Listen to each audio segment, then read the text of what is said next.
ಕೌಸಲ್ಯಾಯ ಲಸತು ಮಮ ಹೃನ್ಮಂಡಲೇ ಪುತ್ರರತ್ನಂ ಮಹಾವ್ಯಾಕರಣಾಂಬೋಧಿಮಂಥಮಾನಸಮಂದರಂ ಕವಯಂತಂ ರಾಮಕೀರ್ತ್ಯಾ ಹನುಮಂತಮುಪಾಸ್ಮಹೇ ಮುಖ್ಯಪ್ರಾಣಾಯ ಭೀಮಾಯ ನಮೋ ಯಸ್ಯ ಭುಜಾಂತರಂ ನಾನಾವೀರಸುವರ್ಣಾನಾಂ ನಿಕಷಾಶ್ಮಾಯಿತಂ ಬಭೌ ಸ್ವಾಂತಸ್ಥಾನಂತಶಯ್ಯಾಯ ಪೂರ್ಣಜ್ಞಾನರಸಾರಣಸೆ उत्तुंगवाक्तरंगाय मध्वदुग्धाब्दये नमः सूक्तिरत्नाकरे रम्ये मूलरामायणार्णवे विहरन्तो महीयांसः प्रीयन्तां गुरवो मम वाल्मीकेर्गौः पुनीयान्नः महीधरपदाश्रया यद्दुग्धमुपजीवन्ति कवयस्तरणका इव स्वस्त्यस्तु सतां हरिः ओम्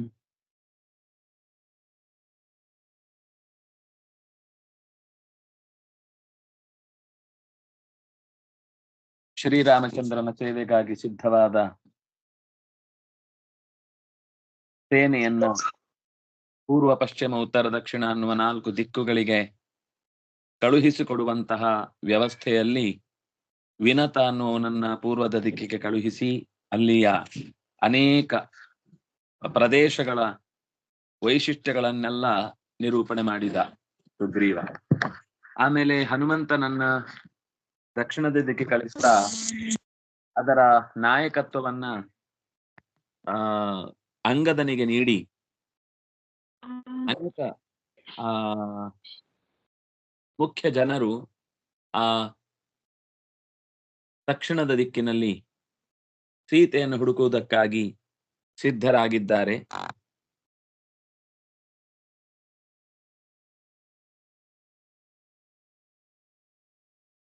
ಅದರ ಇನ್ನು ಕೆಲವು ವಿವರಗಳನ್ನು ಹೇಳ್ತಾ ಚತುರ್ದಶ ಸ್ವಾತಿ ಅವರು ಹೇಳಿ.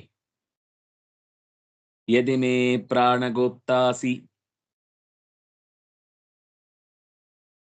ಯದಿ ಮೇ ಪ್ರಾಣಗೋಪ್ತಾಸಿ ಯದಿ ಮೇ ಪ್ರಾಣಗೋಪ್ತಾಸಿ ರಾಮದಾಸಾಗ್ರಣೀರ್ಯದಿ ರಾಮದಾಸಾಗ್ರಣೀರ್ಯದಿ ರಾಮದಾಸಾಗ್ರಣೀರ್ಯದಿ ರಾವಣಸ್ಯಾಲಯಂ ಜ್ಞಾತ್ವಾ ರಾವಣಸ್ಯಾಲಯಂ ಜ್ಞಾತ್ವಾ ತಾಂ ಚ ಗಚ್ಚ ರಾಘವಂ ಸೀತಾಂ ಚ ಗಚ್ಚಂ ಚ ರಾಘವಂ ಸೀತಾಂ ಚ ಗಚ್ಚ ರಾಘವಂ. ಹನುಮಂತನನ್ನ ಉದ್ದೇಶಿಸಿ ಮೊದಲು ಹೇಳಿದ್ದ, ಅಂಗದಾದಿಗಳೆಲ್ಲ ನಿನ್ನ ಜೊತೆಗಿದ್ದಾರೆ, ನೀನು ಮುಖ್ಯ ಪ್ರಾಣ. ಅದಕ್ಕೊಂದು ಉದಾಹರಣೆ ಕೊಡ್ತಾರೆ. ಮುಖ್ಯ ಪ್ರಾಣ ಹೇಗೆ ಎಲ್ಲ ಇಂದ್ರಿಯಗಳನ್ನ ಜೊತೆಗೇನೆ ಒಂದು ಕಡೆಯಿಂದ ಇನ್ನೊಂದು ಕಡೆಗೆ ಕರೆದೊಯ್ತಾನೋ ಹಾಗೆ ತ್ವಯಿ ಭಾರ ಸಮಾಹಿತ, ನಿನ್ನಲ್ಲಿ ಇಡೀ ಸೇನೆಯ ಭಾರ ಇಟ್ಟಿದ್ದೇನೆ ಅಂತ ಹಿಂದೆ ಹೇಳಿದ್ದ. ಮತ್ತೆ ಮುಂದುವರಿಸಿ ಹೇಳ್ತಾ ಇದ್ದಾನೆ, ಯದಿಮೇ ಪ್ರಾಣಗೋಪ್ತಾಸಿ, ಒಂದು ವೇಳೆ ನೀನು ನನ್ನ ಪ್ರಾಣದ ಬಗ್ಗೆ ಅಷ್ಟು ಕಾಳಜಿ ವಹಿಸುವವನಾದ್ರೆ, ಸುಗ್ರೀವ ಹೇಳುವ ಮಾತು, ನನ್ನ ಬಗ್ಗೆ ಅಷ್ಟು ನೀನು ಕಾಳಜಿ ವಹಿಸುವವನಾದರೆ ಯದಿಮೇ ಪ್ರಾಣಗೋಪ್ತಾಸಿ, ಅದರ ಜೊತೆಗೆ ರಾಮದಾಸಾಗ್ರಣೀರ್ ಯದಿ, ಒಂದು ವೇಳೆ ನೀನು ನಿಜವಾಗಿಯೂ ರಾಮನಿಗೆ ದಾಸನಾಗಿರುವವರಲ್ಲಿ ಅತ್ಯಂತ ಮೊದಲಿಗ ಅಂತ ನಿನ್ನನ್ನು ನೀನು ಗುರುತಿಸುವುದಕ್ಕೆ ಬಯಸುವುದಾದರೆ ರಾವಣಸ್ಯಾಲಯಂ ಜ್ಞಾತ್ವಾ ಸೀತಾಂ ಜ್ಞಾತ್ವಾ ರಾಘವಂಚ ಆಗಚ್ಚ, ರಾಮನ ದಾಸರಲ್ಲಿ ಹಿರಿಯನೇ ಹೌದಾದರೆ ರಾಮನ ಊರಿಗೆ ಹೋಗಿ, ರಾಮನ ನಗರಕ್ಕೆ ಹೋಗಿ, ರಾಮನ ಅಂತಃಪುರವನ್ನ ಪ್ರವೇಶಿಸಿ, ರಾವಣನ ಆವಾಸ ಸ್ಥಾನ ಎಲ್ಲಿದೆ ಅಂತ ಜ್ಞಾತ್ವಾ, ಸೀತೆಯನ್ನು ಕೂಡ ಅಲ್ಲಿ ಇರುವುದನ್ನ ತಿಳಿದು ರಾಘವಂ ಆಗಚ್ಚ, ರಾಘವನಲ್ಲಿಗೆ ತಿರುಗಿ ಬಾ, ರಾಘವನನ್ನ ಮರಳಿ ನೋಡುವುದಕ್ಕೆ ಬಾ, ಸೀತೆಯ ಸುದ್ದಿ ಹಿಡ್ಕೊಂಡೇ ಬಾ ಅಂತ ಹೀಗೆ ತನ್ನ ಸಂದೇಶವನ್ನ ಸುಗ್ರೀವನ ಮಾತುಗಳು ಹನುಮಂತನ ಕಡೆಗೆ ಮುಟ್ಟುತ್ತಾ ಇರುವುದನ್ನ ಈ ಪದ್ಯದಲ್ಲಿ ನೋಡುತ್ತೇವೆ ನಾವು. ಯದಿ ಮೇ ಪ್ರಾಣಗುಪ್ತಾಸಿ ಯದಿ ರಾಮದಾಸಾಗ್ರಣೀಹ್ಯಸಿ ತರ್ಹಿ ರಾವಣಸ್ಯಾಲಯಂ ಜ್ಞಾತ್ವಾ ಸೀತಾಂಚ ಜ್ಞಾತ್ವಾ ರಾಘವಂ ಆಗಚ್ಚ. ಯದಿ ಅವ್ಯಯ ಮೇ ನನ್ನ ಷಷ್ಠಿ ಏಕ ಪ್ರಾಣಗೋಪ್ತಾಸಿ ಪ್ರಾಣವನ್ನ ಪ್ರಾಣಸ್ಥ ಗೋಪ್ತಾ ಪ್ರಾಣಗೋಪ್ತಾ ನನ್ನ ಪ್ರಾಣವನ್ನ ಅಂತ ಬಯಸುವವನು ಹೌದಾದರೆ ಪ್ರಾಣಗೋಪ್ತಾ ಅಸಿ ಪ್ರಾಣಗೋಪ್ತಾ ಅನ್ನೋದು ಗೋಪ್ತೃ ಶಬ್ದ. ಋಕಾರ ಪ್ರಥಮ ವಿಭಕ್ತಿ ಏಕವಚನ. ಪ್ರಾಣಗೋಪ್ತಾ ಪ್ರಾಣಗೋಪ್ತಾರೌ ಪ್ರಾಣಗೋಪ್ತಾರಃ ಅಂದ್ರೆ ರಕ್ಷಿಸುವವನು ಅನ್ನುವ ಅರ್ಥದಲ್ಲಿ. ಯದಿ ಪ್ರಾಣಗೋಪ್ತಾ ಅಸಿ ನೀನು ಪ್ರಾಣಗೋಪ್ತೃವೇ ಆಗಿದ್ದರೆ ರಾಮಸ್ಯ ದಾಸಃ ರಾಮದಾಸಃ ರಾಮದಾಸೇಷು ಅಗ್ರಣೀಃ ರಾಮದಾಸಾಗ್ರಣೀಃ ಪುಲ್ಲಿಂಗ ಪ್ರಥಮ ಏಕ ಯದಿ ಅದೊಂದು ಅವ್ಯಯ. ರಾವಣಸ್ಯ ಆಲಯಂ ರಾವಣಸ್ಯ ಷಷ್ಠಿ ಏಕ ಆಲಯಂ ದ್ವಿತೀಯ ಏಕ ಜ್ಞಾತ್ವಾ ತ್ವಾ ಪ್ರತ್ಯಯಂತಮವ್ಯಯಂ ಸೀತಾಂ ಸ್ತ್ರೀಲಿಂಗ ದ್ವಿತೀಯ ಏಕ ಚ ಅವ್ಯಯ ಆಗಚ್ಚ ಆಗಚ್ಚ ಆಗಚ್ಚತುಃ ಆಗಚ್ಚುಃ ಅಲ್ಲ, ಇದು ಲೋಟ್ ಮಧ್ಯಮ ಏಕ ಆಗಚ್ಚತು ಆಗಚ್ಚತಾತ್ ಆಗಚ್ಚತಾಂ ಆಗಚ್ಚಂತು ಆಗಚ್ಚ ಆಗಚ್ಚತಾಂ ಆಗಚ್ಚತಂ ಆಗಚ್ಚತ ಆಗಚ್ಛಾನಿ ಆಗಚ್ಛಾವ ಆಗಚ್ಛಾಮ ಆಗಚ್ಚ ಆಗಚ್ಚತಾತ್ ಅಂತ 2 ರೂಪ ಇದೆ. ರಾಘವಂ ದ್ವಿತೀಯ ಏಕ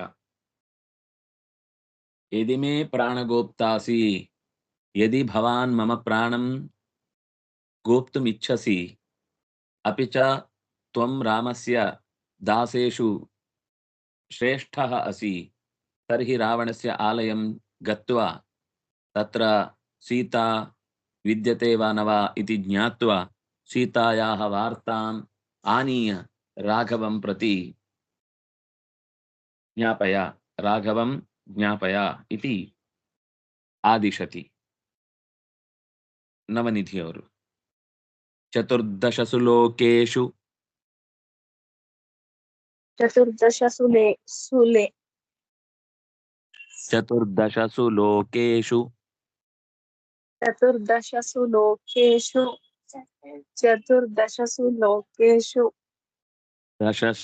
ದಶಸ್ವಪಿ ದಿಕ್ಷು ತೇ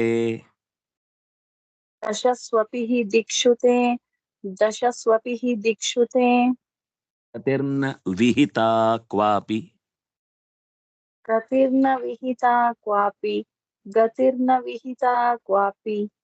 ವಾಯುನಂದನ ವಾಯುವತ್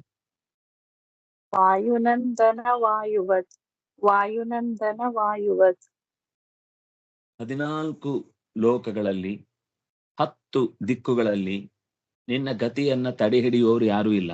ನಿನ್ನ ಗಮನವನ್ನ, ನಿನ್ನ ಪ್ರಸರಣವನ್ನ, ನಿನ್ನ ಹೋಗುವಿಕೆಯನ್ನ ಯಾರೂ ಅಲ್ಲಾಡಿಸ್ಲಿಕ್ಕೆ ಸಾಧ್ಯ ಇಲ್ಲ. ನ ವಿಹಿತ ಕ್ವಾಪಿ ಎಲ್ಲೂ ವಿಹತ ಕ್ವಾಪಿ ಎಲ್ಲೂ ವಿಹತ ಅಂತಂದ್ರೆ ತಡೆದದ್ದು. ನಿನ್ನನ್ನು ತಡೆಯುವ ಪ್ರಶ್ನೆಯೇ ಬರುವುದಿಲ್ಲ. ಎಲ್ಲಿಯೂ ನಿನ್ನನ್ನು ತಡೆ ಹಿಡಿಯುವ ಸಾಧ್ಯವೇ ಇಲ್ಲ. ಯಾಕೆಂದ್ರೆ ವಾಯುವತ್ ಹೇ ವಾಯುನಂದನ, ಹೇ ಪ್ರಾಣದೇವ ಅಥವಾ ಹನುಮಂತ, ಗಾಳಿಯನ್ನ ಹೇಗೆ ಯಾರಾದರೂ ಗಾಳಿಯನ್ನು ಹಿಡಿಯುವವರು ಯಾರು ಇಲ್ಲೋ ಅಂತ ರಾಮಾಯಣವೇ ಹೇಳಿದ್ದು. ವಾಯುವತ್ ಗತಿರ್ನ ವಿಹಿತ ಕ್ವಾಪಿ ಕಾಲವನ್ನ ತಡೆಯೋರು ಯಾರು ಇಲ್ಲ, ಗಾಳಿಯನ್ನ ಹಿಡಿಯೋರು ಯಾರು ಇಲ್ಲ. ಎಲ್ಲ ಕಾಲಕ್ಕೂ ಇದು ಅತ್ಯಂತ ಸಹಜವಾದ ಮಾತು. 14 ಲೋಕಗಳಲ್ಲಿಯೂ ನಿನ್ನ ಪ್ರವೇಶಕ್ಕೆ ತಡೆ ಇಲ್ಲ. 10 ದಿಕ್ಕುಗಳಿಗೂ ಕೂಡ ನಿನಗೆ ಪ್ರವೇಶದ ಸಹಜವಾದ ಅವಕಾಶ ಇದೆ. ನ ವಿಹತ ಕ್ವಾಪಿ ಎಲ್ಲಿಯೂ ನಿನ್ನನ್ನು ತಡೆದದ್ದು ಅಂತಿಲ್ಲ ಇಲ್ಲಿವರೆಗೆ. ಸುಗ್ರೀವ ವಾಯುನಂದನಂ ಹನುಮಂತಂ ಪ್ರತಿ ಏವಂ ಕಥಯತಿ ತತ್ರ ಲೋಕಾಃ 14 ವಿದ್ಯಂತೆ ವಾಯೋಃ ಪ್ರವೇಶಃ 14 ಲೋಕೇಶು ಸರ್ವತ್ರಾಪಿ ಸರ್ವದಾಪಿ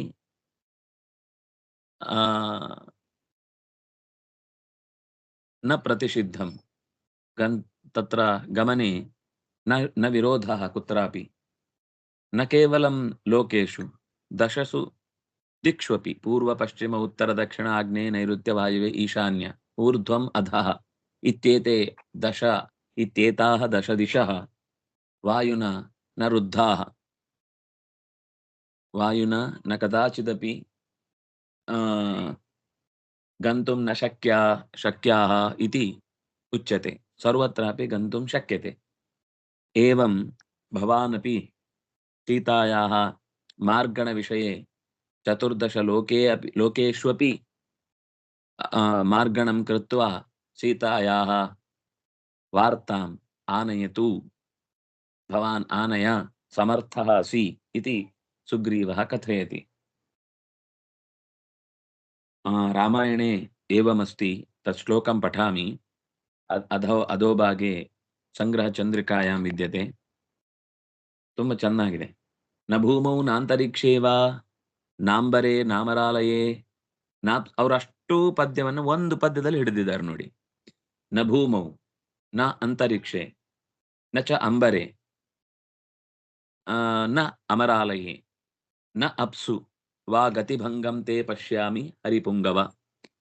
ಭೂಮಿಯಲ್ಲಿ, ಅಂತರಿಕ್ಷದಲ್ಲಿ, ಆಕಾಶದಲ್ಲಿ, ಸ್ವರ್ಗದಲ್ಲಿ, ನೀರಿನ ಆಳದಲ್ಲಿ ನಿನ್ನ ದಾರಿಯನ್ನು ತಡೆಯುವವರು ಯಾರೂ ಇಲ್ಲ.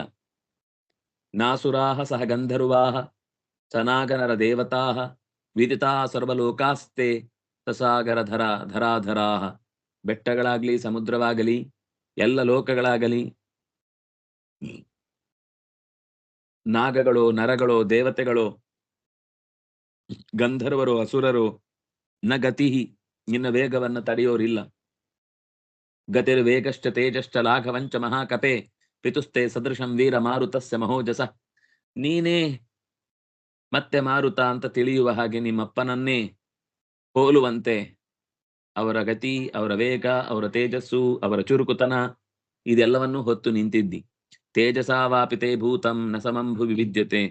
ನಿನ್ನ ತೇಜಸ್ಸಿಗೆ ಹಿಂದೆ ಯಾರೂ ಸಮನಾದವರು ಇರಲಿಲ್ಲ, ಮುಂದೆಯೂ ಕೂಡ ಯಾರೂ ಬರಲಿಕ್ಕೆ ಸಾಧ್ಯ ಇಲ್ಲ. ತದ್ಯಥಾ ಲಭ್ಯತೆ ಸೀತಾ ತ್ವಂ ತತ್ ತ್ವಮೇವ ಅನುಚಿಂತಯ. ಹೇಗೆ ಸೀತೆ ಸಿಕ್ಕಾಳು ಅನ್ನೋ ವಿಷಯದಲ್ಲಿ ನೀನೇ ಸ್ವಲ್ಪ ಹುಡುಕಾಟ ನಡೆಸಿ ಉತ್ತರವನ್ನ ಕಂಡುಕೊಳ್ಬೇಕು.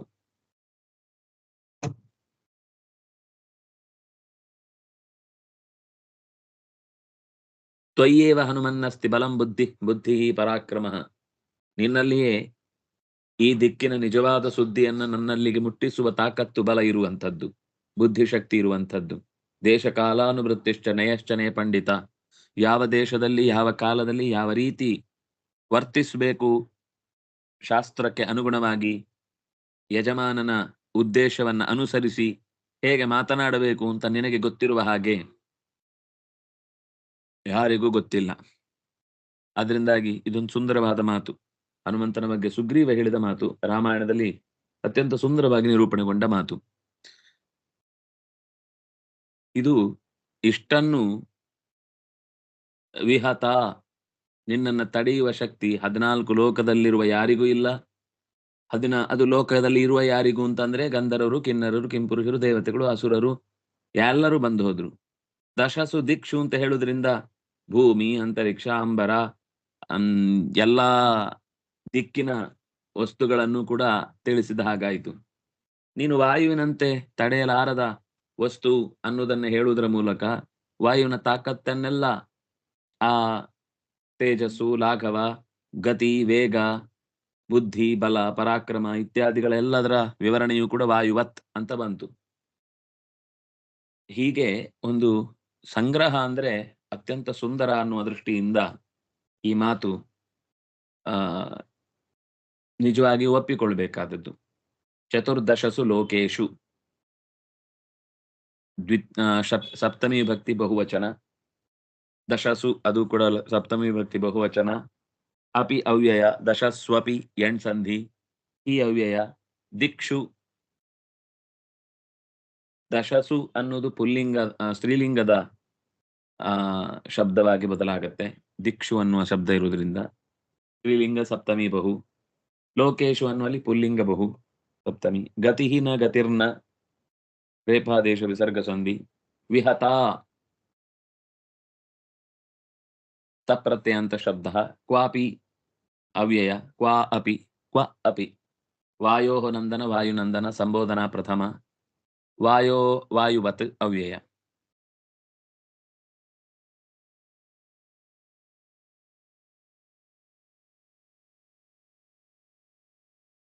ಲಕ್ಷ್ಮಿಯವರು ಹೇಳಿ. ಸಹಸ್ರಶಿಖರಂ सहस्रशिखरं सहस्रशिखरं ವಿಂಧ್ಯಂ विन्ध्यं विन्ध्यं ದುರ್ಗಂ तिदुर्गं तिदुर्गं ಜಗತ್ರಯೇ जगत्त्रये जगत्त्रये ನರ್ಮದಾದ್ಯಾಃ नर्मदाघा नर्मदाघा ನರ್ಮದಾದ್ಯಾ नर्मदाघ्या नर्मदाघ्या ನದೀರ್ಗತ್ವಾ नदीर्गत्वा नदीर्गत्वा ತ್ರಸೀತಾ त्रसीता त्रसीता ವಿಮೃಗ್ಯತಾಂ विमृग्यतां विमुग्र्यतां ಸಹಸ್ರ ಶಿಖರಂ ಸಾವಿರಾರು ಶಿಖರಗಳಿಂದ ಕೂಡಿದ ವಿಂಧ್ಯವನ್ನು ಅತಿ ದುರ್ಗಂ ಅದು ಅತ್ಯಂತ ಗಹನವಾದದ್ದು, ಆಳವಾದದ್ದು, ಭಯಂಕರವಾದದ್ದು. 3 ಲೋಕಗಳಲ್ಲಿ ವಿಂಧ್ಯ ಪರ್ವತದ ರೀತಿಯ ದಟ್ಟತನ ನಮಗೆ ಸಿಗಲಿಕ್ಕೆ ಸಾಧ್ಯ ಇಲ್ಲ. ಅತಿ ದುರ್ಗವಾದದ್ದು. 3 ಲೋಕಗಳಲ್ಲಿಯೂ ಅತ್ಯಂತ ವಿಚಿತ್ರವಾದ ಕೋಟರೆಗಳಿಂದ ಕೂಡಿರುವಂತಹದ್ದು, ಸಾವಿರಾರು ಶಿಖರಗಳಿಂದ ಕೂಡಿರುವಂತದ್ದು. ನರ್ಮದಾ ಎಲ್ಲಿ ಹುಟ್ಟತ್ತೋ ಆ ಪ್ರದೇಶದ ಭಾಗಗಳಲ್ಲಿ ಅಲ್ಲಿಯೇ ಸೀತೆಯನ್ನು ಕೂಡ ನರ್ಮದಾ ನದಿ ಅಲ್ಲೇ ಇದೆ. ನರ್ಮದಾದ್ಯಾಹ ಒಂದಲ್ಲ, ಅದರ ಜೊತೆಗೆ ಇನ್ನೂ ಅನೇಕ ನದಿಗಳಿವೆ. ಆ ನದಿಗಳನ್ನೆಲ್ಲ ನೀನು ಪ್ರವೇಶಿಸಿ ಸೀತೆಯನ್ನ ಅಲ್ಲಿ ಹುಡುಕಬೇಕು. ಸಹಸ್ರ ಶಿಖರಂ 1000 ಶಿಖರಗಳಿಂದ ಕೂಡಿದ ಅತಿ ದುರ್ಗಂ ಅತ್ಯಂತ ದುರ್ಗಮವಾದ 3 ಲೋಕಗಳಲ್ಲಿ ಜಗತ್ರಯೇ ಅತಿ ದುರ್ಗಂ ವಿಂಧ್ಯಂ ಗತ್ವಾ ಸೀತಾ ವಿಮೃಗ್ಯತಾಂ ತಥೈವ ನರ್ಮದಾದ್ಯಾಹ ನದೀಃ ಗತ್ವಾ ತತ್ರ ಸೀತಾ ವಿಮೃಗ್ಯತಾಂ. ನರ್ಮದಾದ್ಯಾಹ ನದ್ಯಃ ಯತ್ರ ವಿದ್ಯಂತೆ ತತ್ರಾಪಿ ಗತ್ವಾ ಸೀತಾಂ ಮಾರ್ಗಯ ಅಂತ ಹೇಳ್ತಾ ಇದ್ದಾನೆ. ಸಹಸ್ರ ಶಿಖರಂ ಸಹಸ್ರಾಣಿ ಸಹಸ್ರ ಸಂಖ್ಯಾಕಾನಿ ಶಿಖರಾಣಿ ಯಸ್ಮಿನ್ ಸಹ ಸಹಸ್ರ ಶಿಖರಃ ತಂ ಸಹಸ್ರ ಶಿಖರಂ ವಿಂಧ್ಯಂ ದ್ವಿತೀಯ ವಿಭಕ್ತಿ ಏಕವಚನ ಅತಿ ದುರ್ಗಂ ದ್ವಿತೀಯ ವಿಭಕ್ತಿ ಏಕವಚನ ಅತ್ಯಂತಂ ಗಂತುಮಶಕ್ಯಂ ದುರ್ಗಂ ಅತಿ ದುರ್ಗಂ.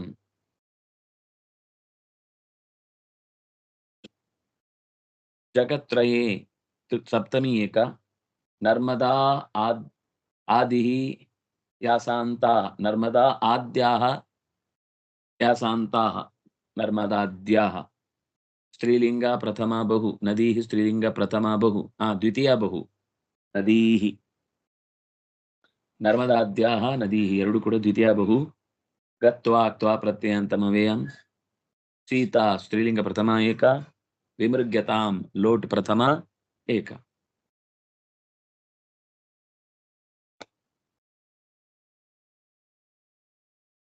ಸ್ಮಿತಾ ಅವರು ಹೇಳಿ.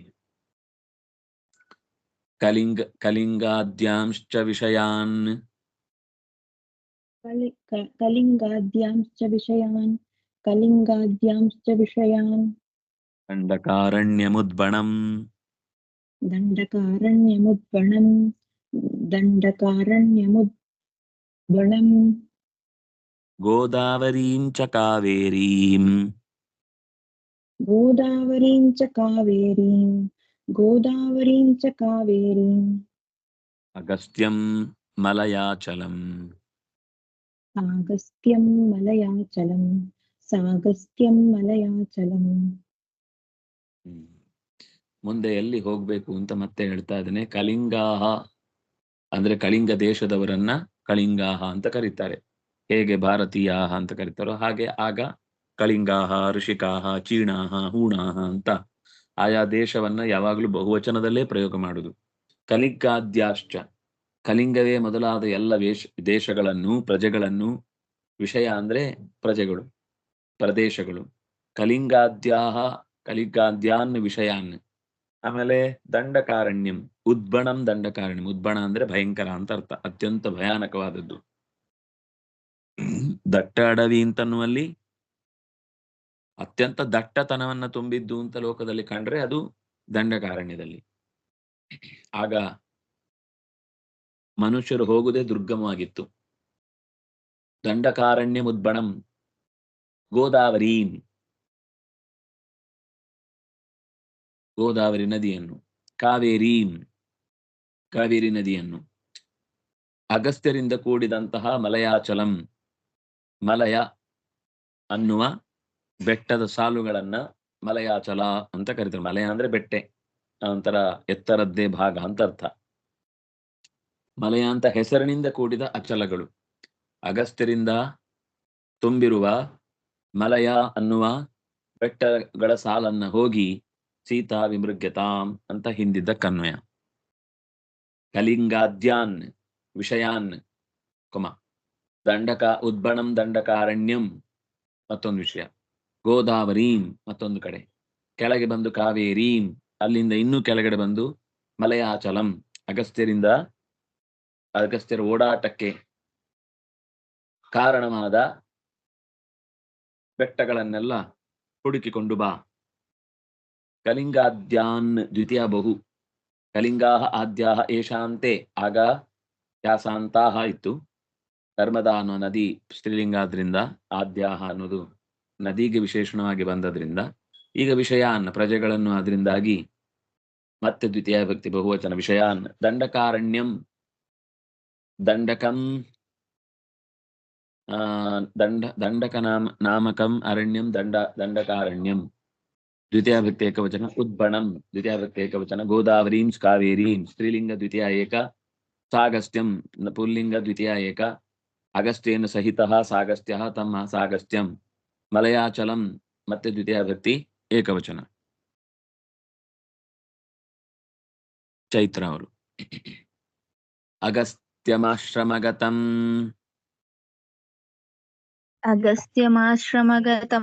ಅಗಸ್ತ್ಯಮಾಶ್ರಮಗತಂ ನತ್ವಾ ತಸ್ಯಾಭ್ಯನುಜ್ಞಯಾ, ನತ್ವಾ ತಸ್ಯಾಭ್ಯನುಜ್ಞಯಾ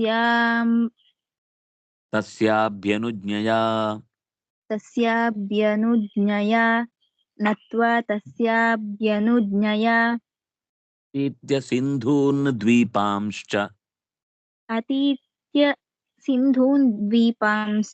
ಅತೀತ್ಯ ಸಿಂಧೂನ್ ದ್ವೀಪಾಂಶ್ಚ ಗತ್ವಾ ಸೀತಾ ವಿಮೃಗ್ಯತಾಂ. ಗತ್ವಾ ಸೀತಾ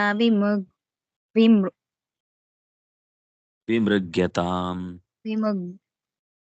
ಕ್ಷಮ್ಯತಾಂ ವಿಮೃಗ್ಯತಾಂ ವಿಮೃಗ್ಯತಾಂ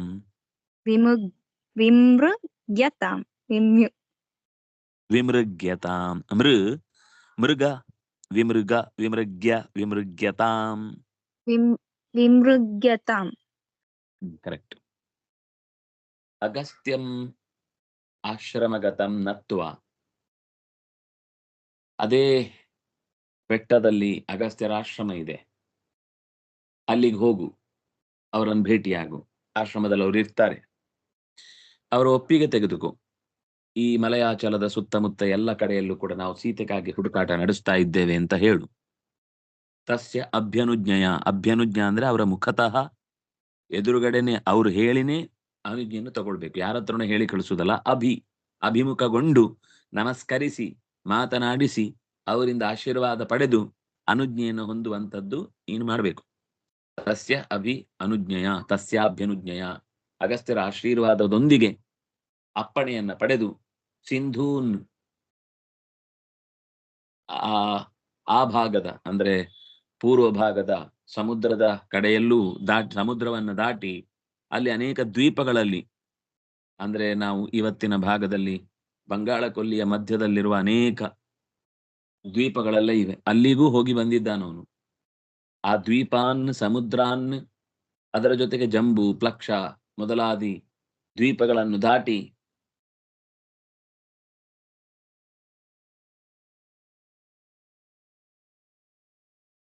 ಅಲ್ಲಿಂದ ಮುಂದೆ ವಾಪಸ್ ಮತ್ತೆ ಆ ದ್ವೀಪಗಳನ್ನ ದಾಟಿ ಸೀತೆ ಅಲ್ಲಿ ಏನಾದ್ರೂ ಇದ್ರೂ ಕೂಡ ಹುಡುಕ್ಬೇಕು. ಸೀತೆಯನ್ನು ಅಲ್ಲಾದ್ರೂ ಕಾಣ್ಬೇಕಾಗಬಹುದು, ಕಂಡ್ರೆ ಅಲ್ಲಿಂದ ತಿಳ್ಕೊಂಡು ಬರ್ಬೇಕು ನೀನು. ಅಗಸ್ತ್ಯಂ ದ್ವಿತೀಯ ಏಕ, ಆಶ್ರಮಗತಂ ದ್ವಿತೀಯ ಏಕ, ನತ್ವಾ ತ್ವಾ ಪ್ರತ್ಯಯಂತಮವ್ಯಯಂ ನಮಿಸಿ ಅಂತ ಅರ್ಥ. ತಸ್ಯಾಭಿ ಅನುಜ್ಞೆಯ, ಅದು ತಸ್ಯ, ಅಭ್ಯನುಜ್ಞೆಯ, ಅನುಜ್ಞೆಯ ಅನ್ನೋದು ತೃತೀಯ ವಿಭಕ್ತಿ ಏಕವಚನ. ಅನುಜ್ಞಾ ಅನುಜ್ಞೆ ಅನುಜ್ಞಾ ಅನುಜ್ಞಾ, ರಮಾ ರಮೇ ರಮಾಹ ರಮಯಾ ರಮಾಭ್ಯಾಂ ರಮಾಭಿಃ ಇದ್ದ ಹಾಗೆ ಅಭ್ಯನುಜ್ಞೆಯ ಅಭ್ಯನುಜ್ಞಾಭ್ಯಾಂ ಅಭ್ಯನುಜ್ಞಾಭಿಃ. ತಸ್ಯ ಅಭ್ಯನುಜ್ಞಾ ಸವರ್ಣ ದೀರ್ಘ ಸಂಧಿ. ಅತೀತ್ಯಲ ಪ್ರತ್ಯಯಾಂತಮವ್ಯಯಂ ಸಿಂಧೂನ್ ದ್ವಿತೀಯ ಬಹು, ದ್ವೀಪಾನ್ ದ್ವಿತೀಯ ಬಹು, ಶ್ಚ ದ್ವೀಪಾಂಶ್ಚ ದ್ವೀಪಾನ್ ಚ ದ್ವೀಪಾಂಶ್ಚ ಶ್ಚುತ್ವ ಸಂಧಿ. ಗತ್ವಾ ಕ್ತ್ವಾ ಪ್ರತ್ಯಯಾಂತಮವ್ಯಯಂ ಸೀತಾ ಪ್ರಥಮ ಏಕ, ವಿಮೃಗ್ಯತಾಂ ಮೃಗ ಅನ್ವೇಷಣೆ ಲೋಟ್ ಕರ್ಮಣಿ ಪ್ರಥಮ ವಿಭಕ್ತಿ ಏಕವಚನ. ನೆಕ್ಸ್ಟ್ ಒಂದು ಶ್ಲೋಕ ಓದಿ ಬಿಡೋಣ. ಚೈತನ್ಯ ಅವರು. ಭವತಾ ಶ್ವಶುರೇದಾನೀಂ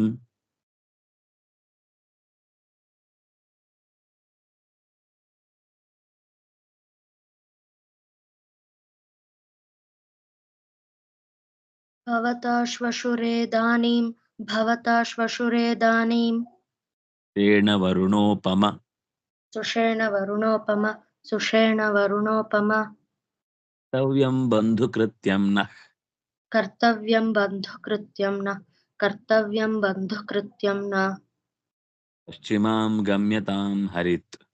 पश्चिमागम्यतां हरित् पश्चिमागम्यतां हरित्. ಮುಂದೆ ಮತ್ತೊಂದು ದಿಕ್ಕಿಗೆ, ಪಶ್ಚಿಮದ ದಿಕ್ಕಿಗೆ ಹೋಗುವ ಕಪಿಗಳ ಗುಂಪನ್ನ ಹರಿತ್ ಅನ್ನುವಂತಹ ಮಾತನ್ನ, ವ್ಯಕ್ತಿಯನ್ನ ಕುರಿತು ಹೇಳ್ತಾ ಇದ್ದಾರೆ. ಶ್ವಶುರ ಅಂತ ಸಂಬೋಧನೆ, ಸುಷೇಣ ಅಂತ ಸಂಬೋಧನೆ ಏನು ಅಂತ ಮತ್ತೆ ನಾಳೆಯ ಚಿಂತನೆಯಲ್ಲಿ ಅನುಸಂಧಾನ ಮಾಡೋಣ. ಶ್ರೀ ಹರಿಪ್ರಿಯತಾಂ ಶ್ರೀ ಕೃಷ್ಣಾರ್ಪಣಮಸ್ತು. ಭಾಗವತ ಇರುತ್ತೆ.